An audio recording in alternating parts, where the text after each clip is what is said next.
Buenas noches, bienvenidos a una emisión más de Ni Más Ni Menos, un programa de análisis, un programa de opinión en la voz de las expertas y los expertos. Hoy vamos a abordar un tema que está en todos los noticiarios del país. Estamos próximos al regreso a clases, los papás estamos en la locura viendo los útiles escolares, reorganizando logísticamente nuestras vidas para que nuestras niñas y niños puedan volver. Y uno de los temas fundamentales del material educativo pues son los libros, y no se diga los libros de texto gratuitos, libros con los cuales todos los niños de este país estudian, todos los niños de este país aprenden, y no es un tema menor. Para eso doy la bienvenida a 3 personas que han dedicado su vida no solamente a dar clases, a ser maestras, a ser maestros, sino también buena parte de sus vidas a analizar el contenido de estos libros, preocupados de qué es lo que van a leer las niñas y los niños. Doy la bienvenida por eso a Ángeles Bravo. Muchas gracias, Ángeles. Eres licenciada en filosofía, has sido maestra más de 25 años en distintos niveles y eres la presidenta del Frente Nacional por la Familia en el Estado de México. Bienvenida. Pues muchas gracias, Rodrigo. Muy a gusto de estar con ustedes. Les agradecemos mucho la oportunidad de poder platicar esta experiencia educativa. Gracias, Ángeles. A Francisco Landeros, bienvenido, Francisco. También has dado clases muy buena parte de tu vida, tienes diplomados, estudios en política pública y eres fundador y presidente de la red de organizaciones Suma por la Educación, la cual tiene como eje central la participación social como medio para mejorar la calidad educativa. Bienvenido. Gracias, Rodrigo, muy contentos de estar aquí. Ni Más Ni Menos. Gracias por acompañarnos. Y a mi tocayo, Rodrigo Iván Cortés, bienvenido. Eres presidente del Frente Nacional por la Familia.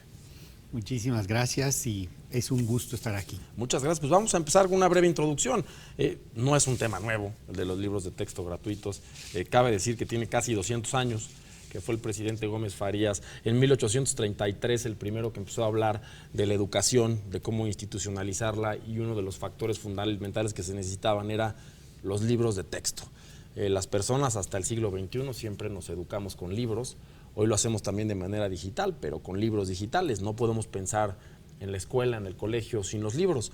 Y fue precisamente un mexiquense, el expresidente López Mateos, que hace ya casi 100 años, ya suena hace algo de tiempo, instruyó y creó esta famosa Comisión Nacional de Libros de Texto Gratuitos, la cual integró en nuestra república el gran Pacto Nacional de la Educación, en la cual los estados de la república y los padres de familia pues tienen algo que opinar y que decir, para que con base en la Constitución Política de los Estados Unidos Mexicanos, pues los libros de texto gratuitos que se distribuyen en todo el país y con los que estudian nuestros niños cuenten con la conformidad, con el acuerdo, con la concordia de las distintas corrientes ideológicas y de los estados de nuestro país. Suena fácil decirlo, pero es una tarea muy difícil. No es la primera vez en este mes de agosto del 2023 que los libros de texto gratuito en nuestro país son el foco de la atención y del debate público. Ha pasado no solo en este sexenio, sino en otros sexenios federales. Y pues hemos escuchado, tanto de parte de la Asociación y la Sociedad Nacional de Padres de Familias, de algunos expertos en educación, de algunos exsecretarios de Educación Pública Federal, como de las autoridades nacionales, distintas opiniones. ¿Y qué es lo que está pasando en concreto? ¿Cuál es la queja, Ángeles, de los libros de texto? Mira, la principal queja es que se han violado los procedimientos para poder elaborar los libros de texto, como lo marca la Constitución y como ha sido un logro de parte de los padres de familia ser tomados en cuenta. En México, previamente se tomaba primero al sindicato para poder atender qué se iba a enseñar a los niños que a los padres de familia. Ahora los procedimientos dicen que los papás y las mamás tenemos algo que decir respecto a la educación y también los maestros que estamos en el aula.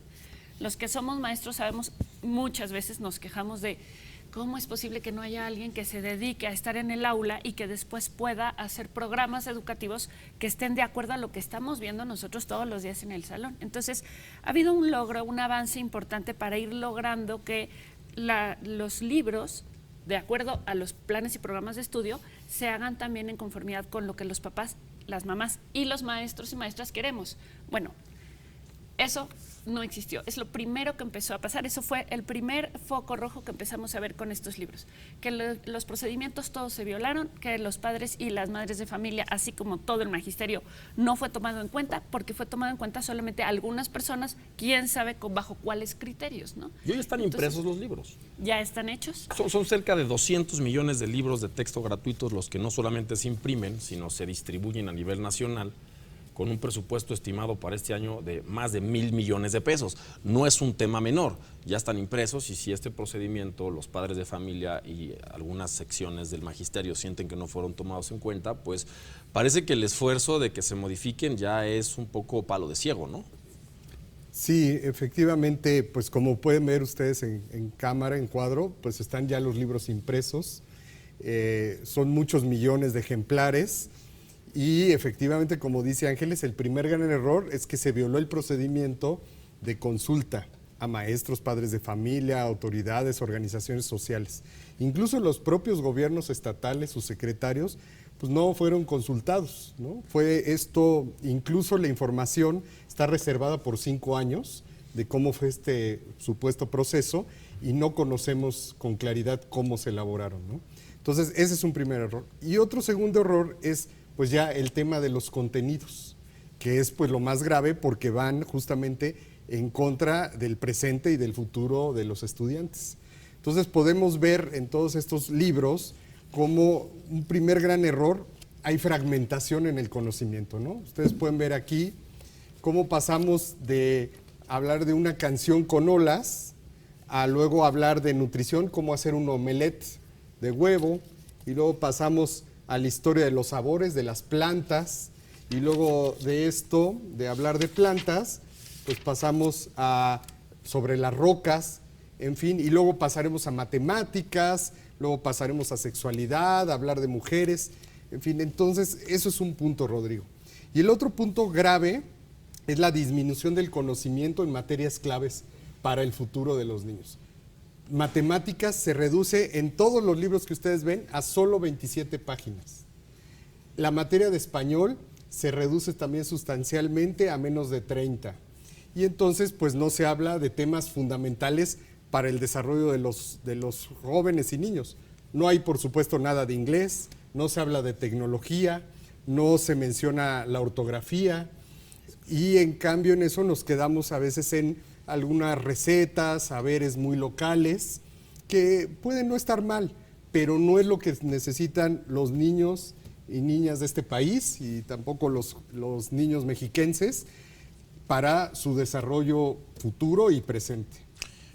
Rodrigo, a ver, este no es un debate nuevo. Cada que hay cambios de administración, incluso cambios ideológicos, el PRI gobernó muchos sexenios, pero los presidentes representaban diferentes ideologías. Siempre era una caja de resonancia muy importante, sobre todo en los estados que empezó a gobernar la oposición, en específico el PAN, cuando el corte era un poco más conservador en esos estados y el gobierno quería plasmar ideas tal vez un poco más modernas en los libros, se generaba un debate nacional fuerte, un debate que a mi criterio es sano. La educación de los niños, previo a que se divulgue, que se imprime, que se decida, se debe debatir. El debate siempre promueve que las ideas se enriquezcan y que se consideren también algunas corrientes que tal vez no están plasmadas en los libros. La educación, como bien se sabe, es gratuita y es para todos. Pero entiendo que hay sectores ofendidos porque no se les consultó y el producto está terminado. Pero si hacemos un análisis comparativo con los libros de texto actuales y los libros de texto que se entregaban hace algunos años, ¿qué deficiencias sustanciales se pueden notar? Son deficiencias en la forma y son deficiencias en el fondo.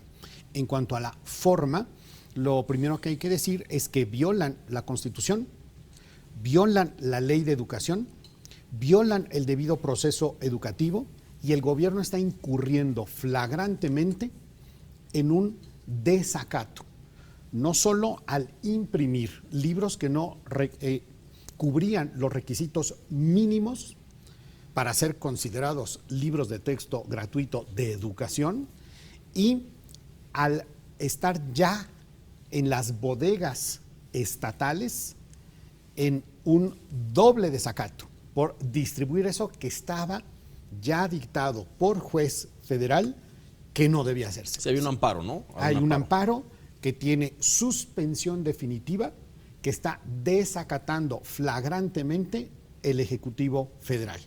2, en cuanto a fondo, ahí es donde yo creo que está la peor parte, porque como muy bien dices, pues nuestro sistema educativo dista de ser perfecto o de parecerse al de Dinamarca. Y esta expresión de no somos iguales, yo creo que tiene razón. Esta expresión de no somos iguales, sí, no somos iguales. Lo podrían decir estos gobiernos con los que has comparado, porque me parece que estos son peores. Porque a lo que nos estamos enfrentando es a unos libros de texto que constituyen un desastre educativo. ¿Por qué? Porque modifican completamente el sistema educativo, pero no para mejor, sino para peor.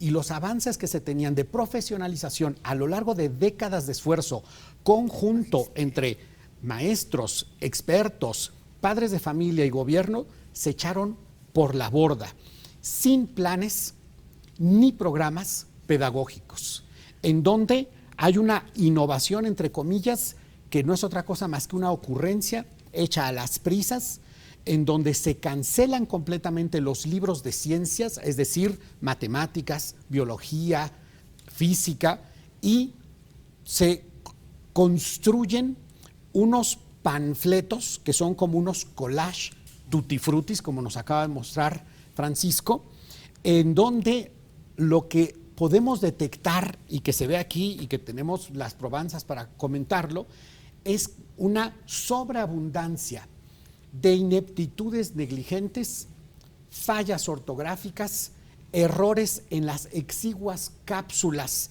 que se refieren a lo científico, que están mal hechas, como la del sistema solar, en operaciones matemáticas, en pensamiento mágico, bueno, incluso brujería, es decir, lo no científico o anticientífico, y una propaganda desmesurada del culto al régimen. Y en resumen, hay una severa carencia de ciencia y una sobreabundancia de errores e ideologías. Ahí podemos ver cómo hay contenidos que rinden culto o deificación al régimen, y eso no lo habíamos visto en lo anterior. Sí había errores históricos, sí había figuras históricas, pues con cuestiones pues bastante pues polémicas, pero este culto al régimen, este modificar la historia, este tratar de meterle a los niños más pequeños este credo, porque cito al titular del Ejecutivo, es un credo. Lo que ellos tratan de plasmar en este planteamiento de libros y la nueva escuela mexicana es un credo.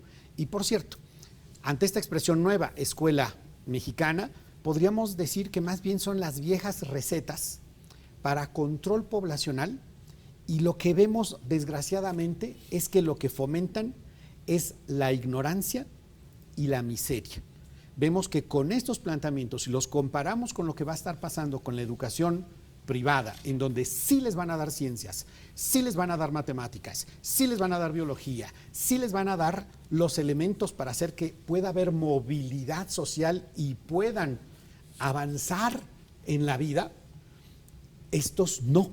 Y entonces la brecha se va a ampliar, y eso es bien delicado. Vamos a un corte y regresamos a platicar de los libros de texto gratuitos.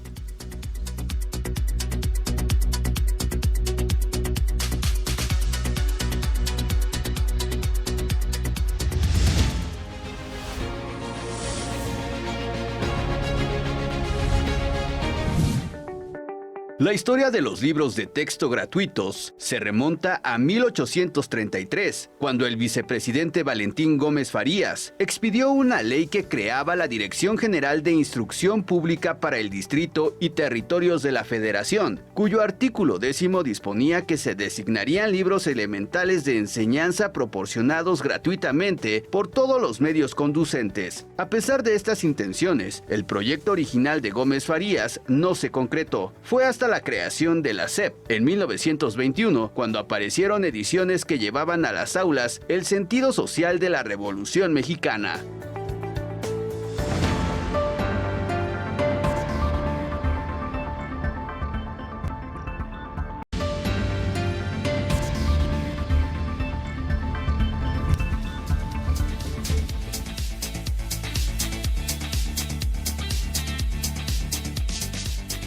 Estamos de vuelta platicando de los libros de texto y comentaban nuestros invitados las preocupaciones generales que tienen, no solamente en el proceso de elaboración y consulta de estos libros, sino además en los contenidos. Y vamos a centrarnos en esto. Criticaban, y ya ha dicho el coordinador del PAN, que se trata de un adoctrinamiento político afín a la ideología de Morena. Y hay que ser un poco objetivos y pensar que los libros de texto gratuitos que elaboró el PRIsmo a lo largo de décadas dedicaron sus espacios a legitimar a héroes de la revolución, héroes que muchos de ellos hoy han sido totalmente descartados, otros que siguen siendo héroes nacionales por lo que nos exponen, pero la educación en el planeta, en todos los países, decían Dinamarca hace rato, siempre la educación tiene algunos ápices de doctrina. La presentación de la historia nacional, de la historia internacional de nuestra especie, pues siempre la conocemos dependiendo de quién nos las presente. Y eso pues implica necesariamente que quien tiene el control de la elaboración de los libros de texto y de estas historias y de la manera de expresar nuestra cultura, pues ya un poco mano, ¿no? Lo que parece que está molestando es que esa mano cambió sustancialmente, que se le imprime a los libros de texto un corte mucho más liberal.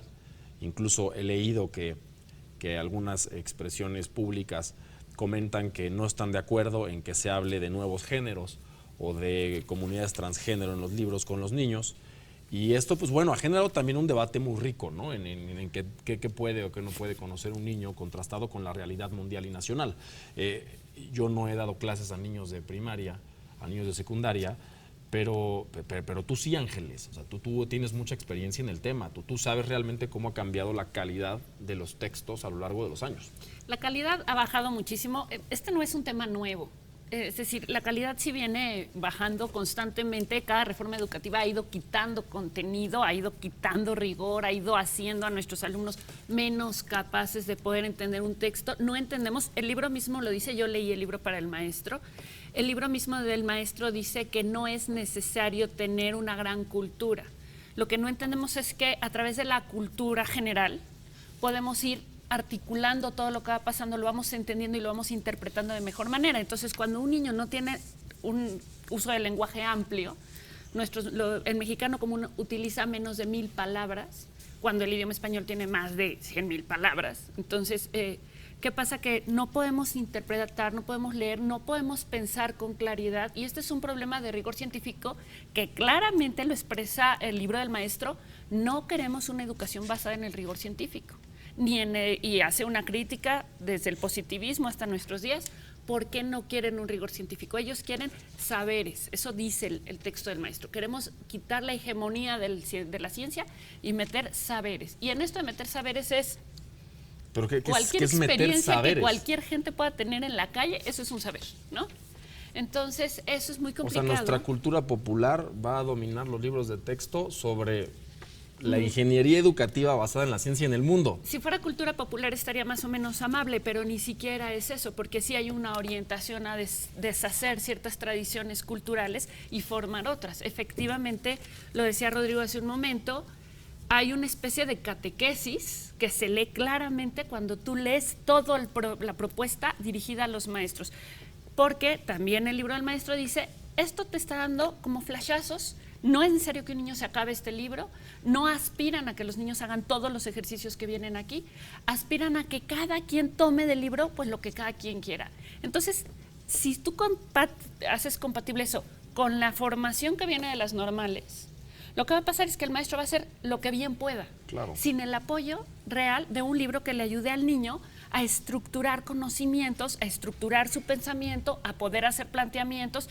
El método científico queda totalmente descartado de estos libros, por supuesto. Es más, no solo queda descartado, queda claramente criticado. Es como si hacer trabajos con método científico sea, lo dice así, un trabajo colonialista, ¿no? ¿Por qué tendríamos que actuar respecto al método científico cuando el avance al que se va el mundo pues nos está diciendo tenemos que ir avanzando sobre saberes comprobables, medibles, que puedan ayudarnos al progreso de la humanidad? También una crítica importante al progreso, es decir, sí es un libro de catequesis. Pues se vale el debate, o sea, se vale que haya una corriente que diga que no tiene que seguirse el método científico y otra que la defienda. Pero si de inicio ustedes comentan que no se llevó a cabo este debate que no se aportó por parte de los padres de familia y del magisterio es cuando entonces queda un poco trunco.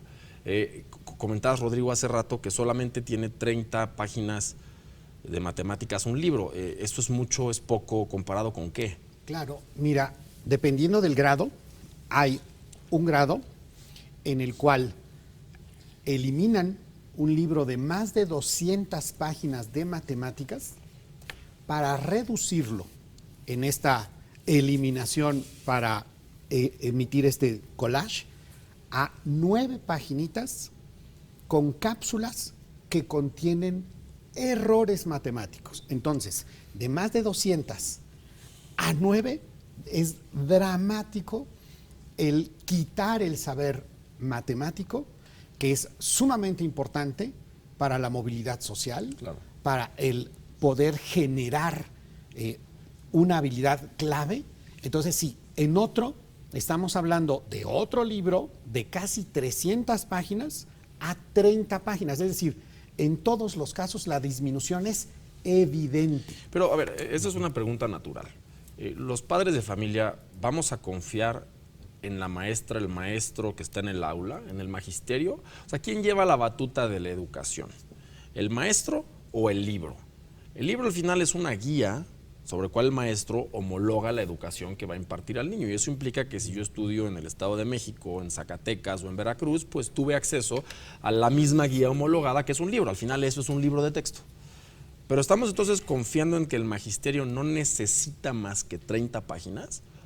Eso es una pregunta natural, porque entonces hay que voltear a ver la calificación del magisterio y ver cómo está el magisterio educado y cómo está formado y cómo está actualizado, porque si al final yo soy un buen maestro, una buena maestra que dedico a actualizarme, y más hoy con el acceso a la información, el conocimiento de internet, donde rompemos las fronteras, pues es que el libro de texto tal vez me queda hasta chico, ¿no?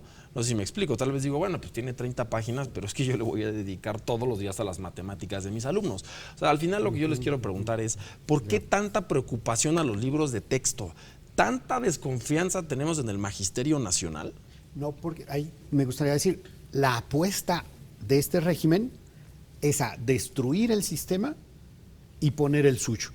Nada más que en esta destrucción del sistema, fíjate lo que pasa, le quitan el 80% del presupuesto que tiene o tenía más bien la educación para la preparación, la capacitación del magisterio, se los quitan.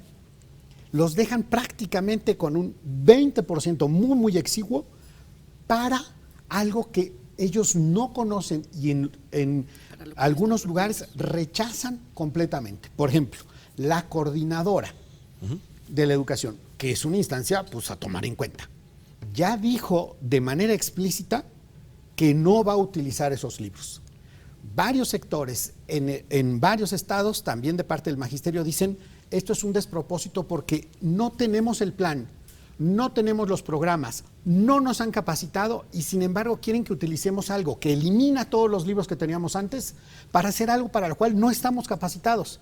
Por eso, esto no es una desconfianza generalizada en el magisterio.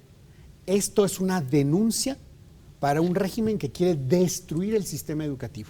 Pero también entre líneas se lee un poco eso, ¿no? La desconfianza a muchos maestras y maestros. Todos hemos tenido buenos maestras, muy buenos, que marcan nuestra vida, pero también al revés.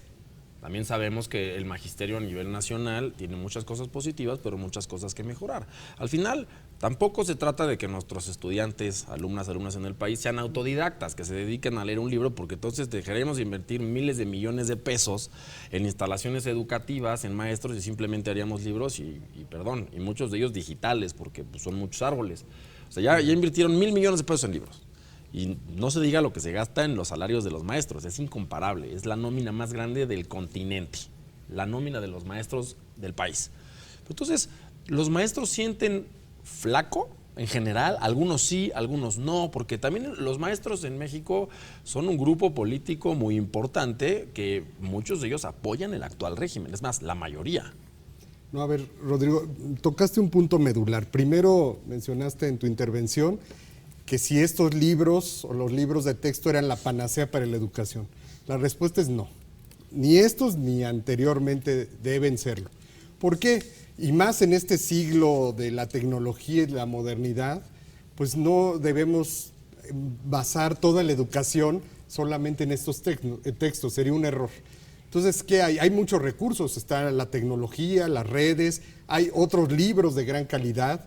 Entonces, en primer lugar, el llamado a los maestros es, pues, si estos no les parecen, pues no los usen. Que seguramente lo hacen muchos, ¿no? Sí, siempre se ha hecho. Hay escuelas que no los lleva, públicas y particulares. Sí, luego a los alumnos nos ponían al final del año a rellenar los libros, también me acuerdo de eso, que decía maestro, bueno, ya te enseñé con lo que me gusta a mí, ahora al final del año lo tienen que rellenar. Entonces, si el llamado es, están ahí, y si se llegan a distribuir aún con el desacato, pues pueden los maestros y deben ocupar otros recursos. En segundo lugar, yo te diría, hay maestros buenos y malos, eso tampoco es un hecho. Como toda profesión. Pero la mayoría de los maestros en este país tienen vocación y son buenos. Claro. Y esos son los que en las escuelas públicas y particulares sacan adelante la educación. Y efectivamente ellos, junto con los padres de familia, llevarán el reto de no tener solamente estos libros, de no usarlos, llevarán esa decisión, pero serán ellos los que deben ahora salir adelante y buscar los recursos, las pedagogías, porque la verdad esto no les va a servir. Y ahora te diría también, lo dijo Rodrigo, se disminuyó el presupuesto drásticamente para el magisterio y en especial para la capacitación. No hay capacitación magisterial, los libros que les lleguen ahora, los maestros no los conocen todavía. Van a empezar a conocerlos posiblemente el 28 de agosto, que les lleguen a las escuelas. Y ahí tendrán que, oye, ¿qué trae? ¿Qué me sirve? ¿Qué no? El llamado es a los maestros, oye, utiliza tu experiencia, tu vocación, y junto con los padres de familia vean qué ayuda. Claro. Y lo que no, ahí tienen la tecnología, las redes y otros instrumentos. Y ese sería un consejo que si fueran libros que ustedes consideran muy buenos, también podrían dar, ¿no? También dirían, bueno, o sea, a pesar de que el libro cumple mis expectativas, no te limites en el siglo XXI a lo que te estamos poniendo en la mano, ve más allá. Vamos a un corte y regresamos a platicar.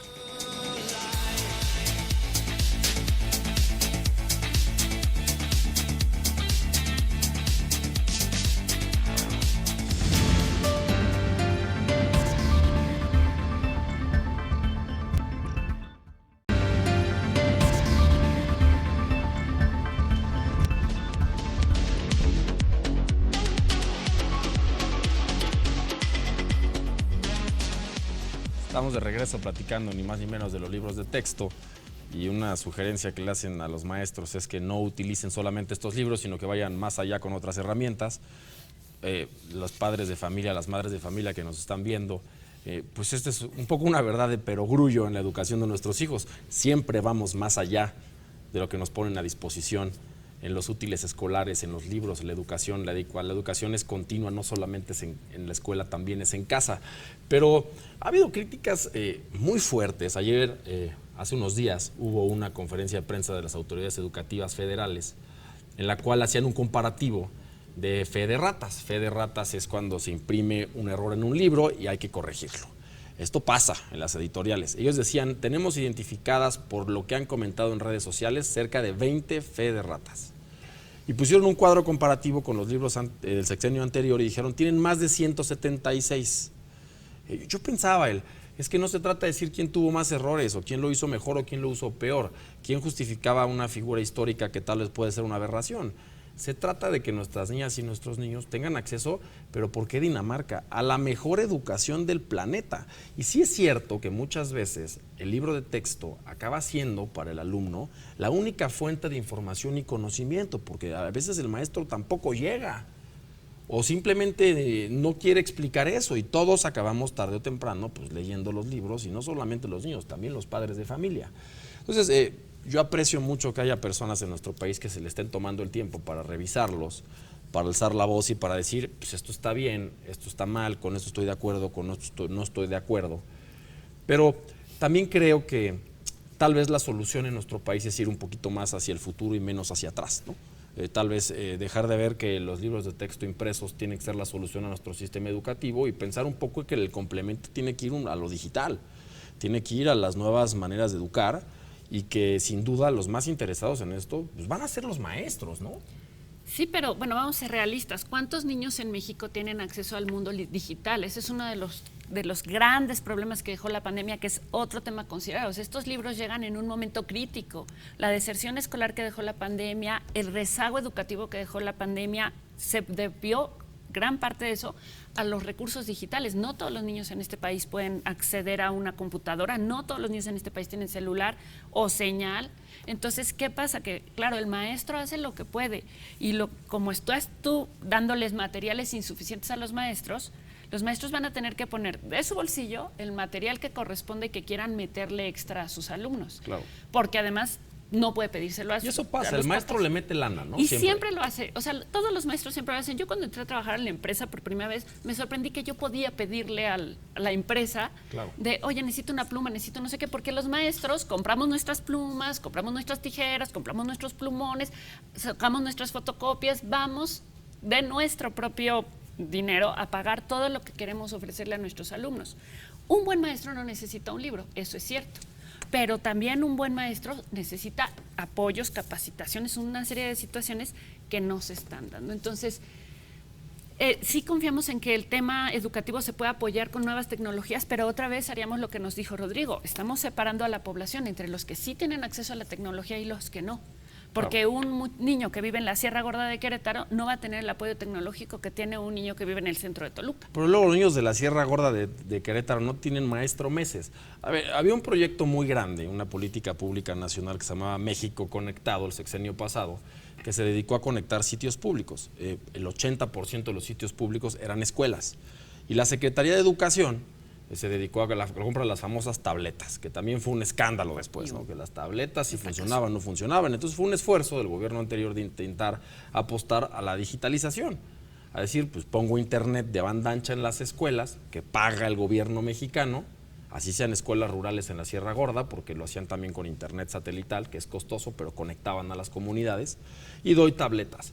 Eso se acabó, este gobierno terminó ese programa, y dijo, yo voy a conectar con internet de otra manera, que están haciendo su esfuerzo de otra manera, pero no es a través de las escuelas, ni con este tipo de internet, ni con esta digitalización. Entonces la apuesta sí volvió a ser los libros de texto gratuitos. Si yo ya no estoy conectando con internet, si ya no tengo un televisor inteligente, si ya no tengo tabletas, pues entonces tengo libros. Entonces, hoy por hoy, estemos de acuerdo o no en que en el año 2023 los libros pasan un poco a un segundo término o no, hoy en México la realidad es que son la gran herramienta. Así es. Y además son la herramienta que tienen, imagínense, sobre todo las comunidades rurales, ¿no? Porque no tienen esta conectividad que mencionas. El país no está cubierto en internet, menos en las escuelas rurales y muchas también de zonas urbano-populares, y ahí ampliamos las brechas que hay. Claro. El problema con la educación en el actual sexenio es que es una educación neoliberal. Y te voy a decir por qué es contrario a lo que se piensa, es neoliberal en los efectos que va a producir, porque está haciendo brechas en la desigualdad social. ¿Por qué? Porque estos libros no los van a utilizar en las mejores escuelas públicas, ni los van a utilizar en las escuelas particulares. Los van a tener que utilizar tal vez los de escuelas rurales, que son los que menos conocimientos y oportunidades tienen. ¿Eso qué va a provocar? Que haya una desigualdad en los conocimientos para la vida y el trabajo. Y entonces, contrario a lo que se piensa, pues va a provocar desigualdad. Ese es un tema. El otro tema es que efectivamente quienes van a tener acceso a otros recursos pues son los maestros y padres de familia que están en zonas urbanas en general y que tienen los recursos para acceder, ya sea tecnológicos o económicos. Los de zonas rurales y más de mayor desigualdad van a permanecer ahí. Eso por un lado. Y por el otro lado, y como tú también bien lo decías, Rodrigo, no son la panacea los libros, pero sin embargo tenemos una destructuración del sistema educativo. No tenemos al día de hoy los planes y programas, no tenemos al día de hoy evaluaciones, no tenemos al día de hoy capacitación para los maestros, no tenemos al día de hoy participación social de los padres de familia y organizaciones sociales en la educación. No tenemos al día de hoy cuál es el perfil del egresado, del ciudadano, del modelo que queremos en cada grado escolar. Y entonces eso crea una crisis. Y aparte le sumas estos libros que no suman, o estos fascículos, pues estamos en un grave, grave problema educativo presente y futuro. Y si bien antes había errores, por supuesto a veces muy graves, el sistema educativo nacional con todo esto está hoy en una grave crisis. Y dice el presidente de la República que en sexenios pasados los contenidos no solo estaban a cargo de intelectuales conservadores, sino de empresas que obtenían jugosas ganancias. O sea, al final también hay un fondo político y económico en el cambio del estilo de la producción de estos libros. Yo no había visto los libros físicamente, están aquí en el estudio. Veo, por ejemplo, que ya no tienen en las portadas las obras de los muralistas con las que casi todos crecimos, ¿no? O sea, también es un cambio del estilo de lo que se quiere proyectar. Que yo no sé si estoy a favor o en contra, si está bien o mal, simplemente es un cambio fuerte en lo que estamos viendo en la educación de nuestros niños y niñas, y más después de haber vivido una campaña presidencial en el año 2018, donde uno de los ejes fundamentales de la crítica fue la famosa reforma educativa. Y un gran apapacho del quien hoy es presidente al Magisterio Nacional diciéndoles no se les va a evaluar, se les va a capacitar y vamos a nuevamente a apreciar al maestro y a subirle el sueldo, cosa que dijo también hace poco, ¿no? Que un maestro no puede ganar menos que 16,000 pesos, que es lo que se cotiza ante el IMSS. Yo estoy totalmente de acuerdo que los maestros ganen más y más, deberían de ser de las personas mejor pagadas en el planeta, ¿no? Los que salvan niños, los médicos, las enfermeras y los maestros deberían estar arriba de la pirámide poblacional en nuestro país y económica, pero no es una realidad. Hoy por hoy los maestros tienen estas herramientas, ya no tienen casi...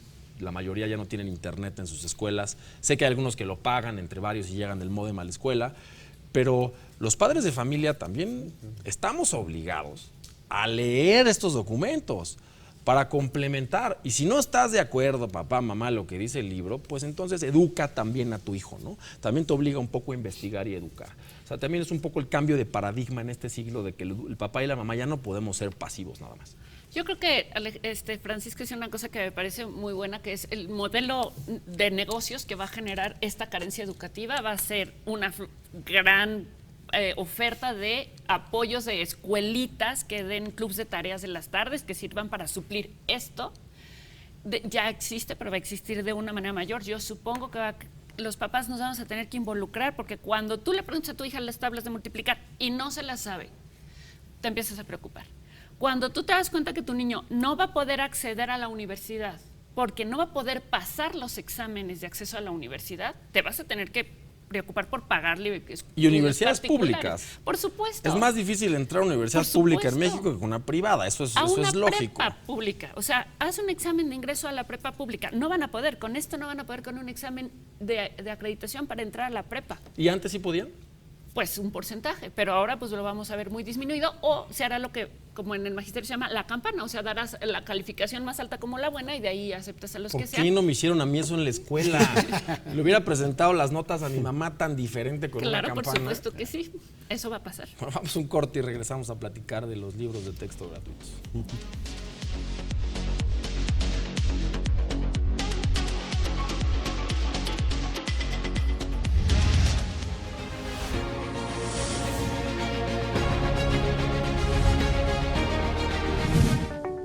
Pese a que la Ley General de Educación señala que los planes y programas de estudio deben estar aprobados y publicados en el Diario Oficial de la Federación antes de su impresión y distribución, la Secretaría de Educación Pública contrató a 12 empresas para la impresión de más de 69.340.000 libros de texto para el próximo año escolar a nivel primaria, y los materiales estarán en los salones de clases el próximo 28 de agosto, cuando los 24.4 millones de alumnos que estudian en las 230.000 escuelas públicas y privadas de educación básica regresen a continuar su formación bajo los criterios de la nueva escuela mexicana, el proyecto educativo del gobierno López Obradorista.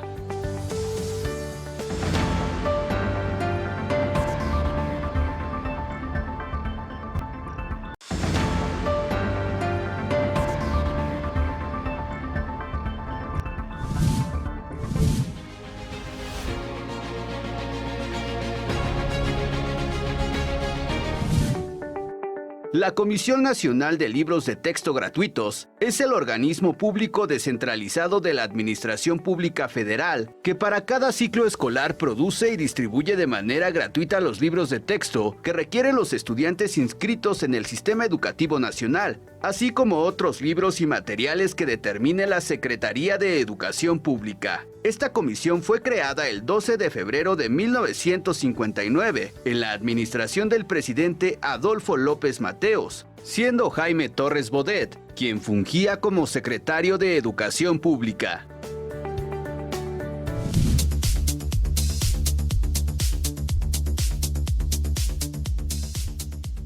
Estamos de vuelta platicando de la gran crisis que hay sobre la concepción de los libros de texto, y hacía una pregunta fuera del aire y les preguntaba si sienten ustedes flaco el sistema educativo con la producción y distribución de estos libros, si regresar a los libros de texto del año pasado sería académicamente mejor para nuestras alumnas.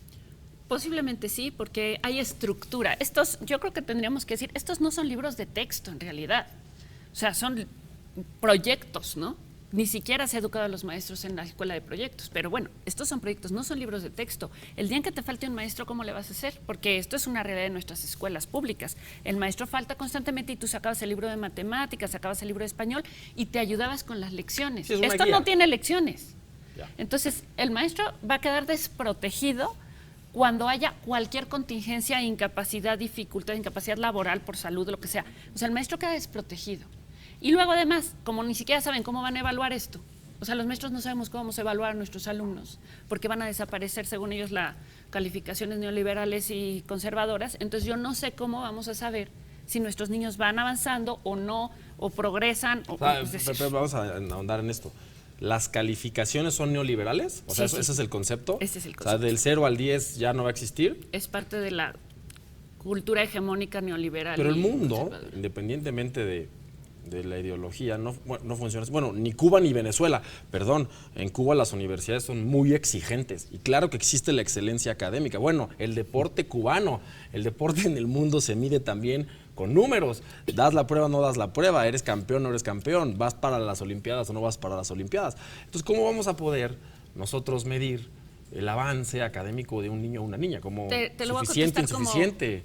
¿Cómo lo contesta la secretaria? No podría responder esa pregunta, porque la realidad es que los maestros no sabemos, o sea, no nos han dicho cómo va a pasar, entonces no podríamos responder la pregunta de cómo vamos a iniciar y cómo vamos a evaluar un ciclo escolar. Y tal vez puede cambiar, tal vez las calificaciones generan un estigma y ya no estamos en ese momento de la humanidad, pero es muy complejo reinventarlo. Sí, además, fíjate, primero, efectivamente, la ciencia se considera neoliberal y las matemáticas, y entonces por eso la evaluación, que es un instrumento de medición, pues debe borrarse. Y en los libros aquí te encuentras que efectivamente no hay ni siquiera preguntas o cómo el maestro puede saber si el alumno ha avanzado, ¿no? Solo te encuentras una gran cantidad de saberes populares, y lo que queremos en los libros, Rodrigo, es, por ejemplo, que haya menos de esto. Aquí tenemos, esta es la página 140 del libro de múltiples lenguajes, que habla de la brujería y habla de un antídoto de colocar en casa crucifijos, palanganas de agua, espejos, objetos al revés, etcétera. ¿Pero es un poema o es una receta? Es un conjuro. poema de un conjuro, ¿no? Y es parte de un conjuro. Y lo que queremos, Rodrigo, justamente es esto, ¿no? Pero bien hecho. Esta es otra página del libro, 152, que habla un poco de las matemáticas, y habla aquí un problema de en un corral hay conejos y algunas gallinas, la suma de sus ojos da 8 ojos y la de sus patas da 14. ¿Cuántos conejos y cuántas gallinas hay? Bueno, este problema no se puede resolver.